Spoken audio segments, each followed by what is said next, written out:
ఒకవేళ in case తీసుకున్నా గానీ వాళ్ళని ఫైనల్ వరకు ఉంచుతారా? ఫస్ట్ వీక్ లోనే ఎలిమినేట్ చేసేస్తారా?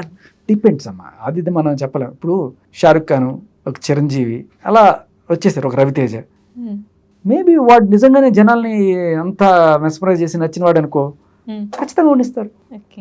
బట్ కొంచెం అటు ఇటుగా ఉంటే లేపేస్తారు. బట్ బాగా అంత స్ట్రాంగ్ క్యాండిడేట్లు ఉంటారు కదా, సచిన్ టెండూల్కర్ వచ్చినప్పుడు 16 ఏళ్ళపై ఆవిడ ఏం ఆడతాడు అనుకో, దడ్డలు ఆడితే గాడ్ అయిపోయాడు క్రికెట్కి. ఏ బ్యాక్ పక్కల్లా. ఇప్పుడు లెట్స్ థింక్ సెలబ్రిటీస్ ఎవరైతే వస్తున్నారో వాళ్ళందరూ కూడా సెలబ్రిటీల పిల్లలు లాంటివి అనుకోండి. ఎవడో ఒకడు వచ్చాడు కింద నుంచి, వాడు అద్భుతమైన బౌలింగ్ బ్యాటింగ్ చేస్తే ఎవరు ఆపుతారు? అలాగే మేబీ అంటే నీలో దమ్ముంటే ఎప్పుడు ఆపలేడు. కాకపోతే నీలో ఉన్న టాలెంట్, అక్కడికి వచ్చిన సెలబ్రిటీ టాలెంట్ ఇద్దరిది ఈక్వల్గా ఉందనుకో, వాడు వెళ్ళిపోతాడు. నీలో ఉన్న టాలెంట్ వీడికన్నా కొంచెం ఎక్కువగా ఉందనుకో, అయినా కూడా వాడు వెళ్ళిపోతాడు. 1 మైల్ దూరంలో ఉండాలి. ఆ రేంజ్లో కొట్టగలిగితే అప్పుడు నువ్వు